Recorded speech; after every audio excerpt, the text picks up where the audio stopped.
जहां 5 दिन का सप्ताह होता है, कामगार केवल 5 दिन काम करता है, 2 दिन छुट्टी रहती है। अगर मोदी सरकार ये कह रही है कि भारत 5 ट्रिलियन की अर्थव्यवस्था बनने वाला है, दुनिया की दूसरे नंबर की सबसे बड़ी अर्थव्यवस्था बनने वाला है, उस देश के कामगार को ज्यादा काम करने की जरूरत है या अब थोड़ा कम काम करने की जरूरत है? बताओ तो। जो इतनी बड़ी अर्थव्यवस्था है कह रहे हैं, उस देश के मजदूर का 5-7 दिन का 6 दिन का वीक होना चाहिए या 5 दिन का होना चाहिए?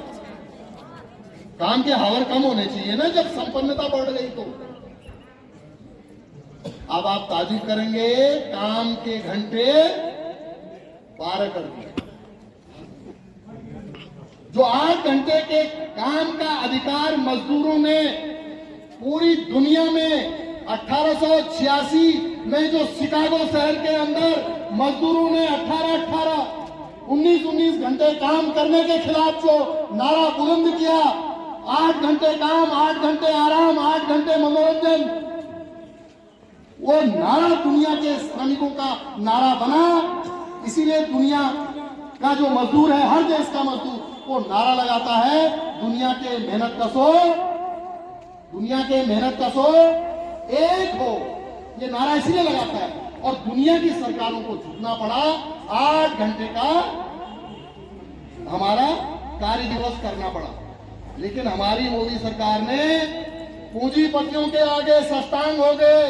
उनके मुनाफों को दिन गुना रात चौगुना करने के लिए मजदूरों को ज्यादा से ज्यादा कैसे निचोड़ा जाए कि मिल मालिकों का, उद्योगपतियों का, देसी विदेशी उद्योगपतियों का मुनाफा दिन गुना रात चौगुना हो सके, इसलिए 12 घंटे का कार्य दिवस कर दिया। अब क्या ओवर टाइम मिलेगा? पहले 8 घंटे का कार्य दिवस था, 8 घंटे के बाद जो कोई काम करेगा हर घंटे के हिसाब से, दूनी मजदूरी के हिसाब से उसको ओवर टाइम मिलता था। अब वो ओवर टाइम भी खत्म हो गया। जो ओवर टाइम मिलेगा 12 घंटे के बाद मिलेगा। अब स्थायी रोजगार के सपने कभी नहीं आएंगे इस देश के लोगों को। वाजपेयी साहब लोगों की पेंशन खा गए और उनके लाल मोदी जी आपकी नौकरी खा गए। अब स्थायी रोजगार खत्म, अब टर्म एम्प्लॉयमेंट होगा, फिक्स्ड टर्म एम्प्लॉयमेंट दिया जाएगा 6 महीने के लिए, साल भर के लिए। उन कानूनों में यह भी कर दिया गया कि रात की पाली भी महिलाएं काम करेंगी। आज तक सुना था आपने? रात की पाली के लिए 5 बजे के बाद महिलाओं से काम नहीं लिया जाता था, सरकारी दफ्तरों में नहीं। लेकिन उन कानूनों में यह कर दिया कि 5 मतलब रात की शिफ्ट में भी महिलाएं काम करेंगी। उनकी सुरक्षा का क्या इंतजाम होगा? उस एक्ट में ऐसा कुछ नहीं। और मिल मालिक इस कानून में जब मर्जी आए तब छटनी कर सकते हैं। 300 तक मजदूर जिस भी कर्म संस्थान में होंगे उन्हें सरकार की परमिशन लेने की जरूरत नहीं है, वो कभी भी छटनी कर सकता है। यानी मजदूरों के कल्याण के जो 44 श्रम कानून इस देश के मजदूरों ने पिछले 150-200 वर्षों में अपना लड़के बड़ी मजदूर एकता के बल पर, बड़ी बड़ी लड़ाइयों के बल पर जो 44 श्रम कानून जो कुछ हद तक राहतकारी थे मजदूरों के लिए, वो कानून खत्म करके 4 लेबर कोडों को ले आए हैं। अब कोई मिनिमम वेज जैसी कोई चीज नहीं होगी। वो कह रहे हैं कि नेशनल फ्लोर होगा मिनिमम वेज का। क्या होगा वो कोई तय नहीं। तो मैं आपसे ये कहना चाह रहा हूं, जो 4 श्रमिकों के विरोधी जो 4 श्रम कोड हैं, जो मजदूरों के लिए डेथ वारंट हैं, जो मजदूरों को गुलाम बनाने वाले कानून हैं, अंग्रेजों के राज में भी 12 घंटे के कार्य का दिवस नहीं हुआ और आजादी के अमृतकाल में 12 घंटे का काम दिवस कर दिया गया। ये बताइए गर्व की बात है या डूब मरने वाली बात है? ये इसके खिलाफ है ये हड़ताल। ये हड़ताल इस बात के लिए है, हमारी कई बार आंगनबाड़ी बहनें हमारी भोजन माता बहनें कहती हैं हम तो अपना जुलूस अलग निकालेंगे, आंगनबाड़ी का अलग निकलना चाहिए। भोजन माता कहती है हमारा अलग निकलना चाहिए। क्या आप कर्मकार का दर्जा मिला है आपको? चाहे आंगनबाड़ी है, भोजन माता है, कर्मकार का दर्जा मिला है? मिला है। जब कर्मकार का दर्जा नहीं तो इतने नखरे किस बात के? हमारी तो एकता होनी चाहिए।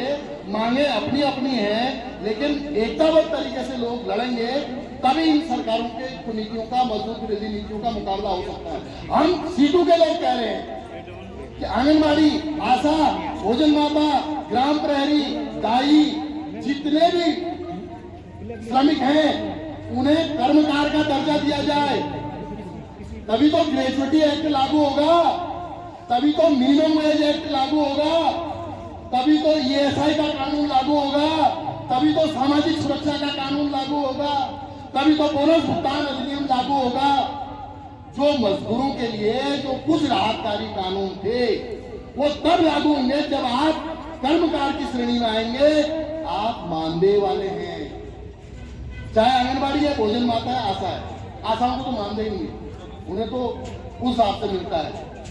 तो हमारी लड़ाई तो आपके लिए है कि पहले तो कर्मकार बनाओ, इनको राज्य कर्मचारी बनाओ, स्थायी काम में स्थायी नियुक्तियां होनी चाहिए, समान काम का समान वेतन मिलना चाहिए।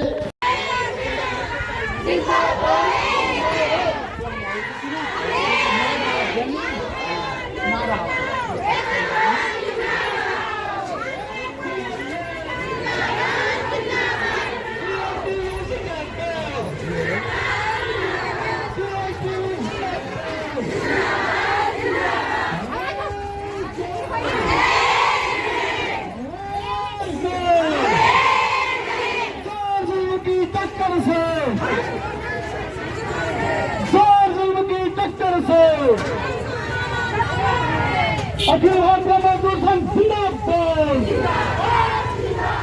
सीआईटीयू जिंदाबाद,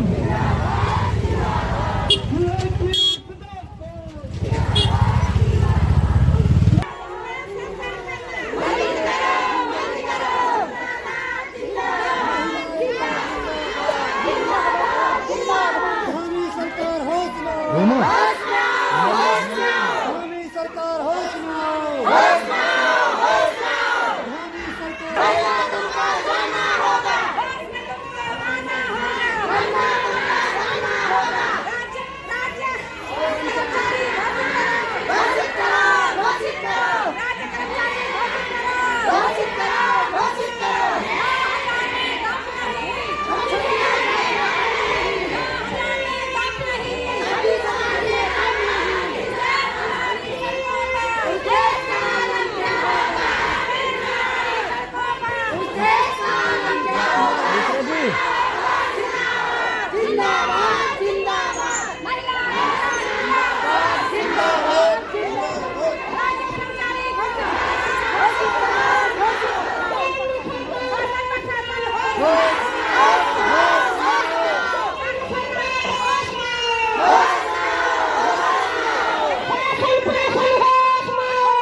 जिंदाबाद, मजदूर एकता जिंदाबाद, 12 फरवरी की अखिल भारतीय ट्रेड यूनियन हड़ताल जिंदाबाद, कॉर्पोरेट की तिजोरी भरने वाली मोदी सरकार मुर्दाबाद,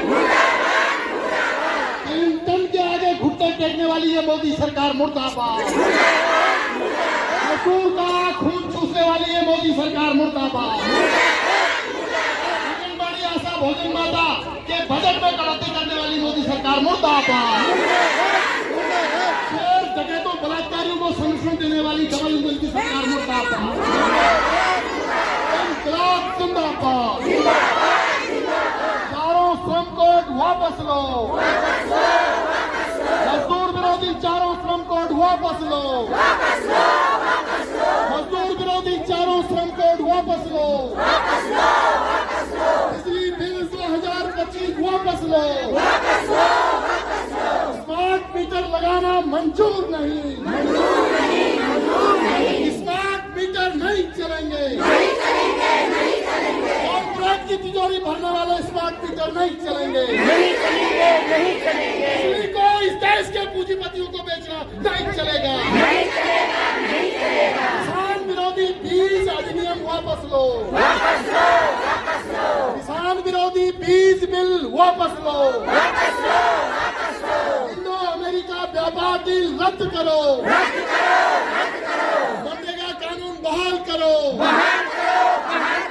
बीबीजी रामजी जन विरोधी अधिनियम वापस लो, ग्रामीण मजदूरों के विरोध में बीबी रामजी बिल वापस लो, आप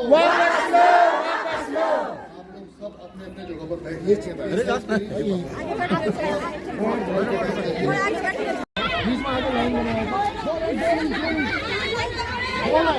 आगे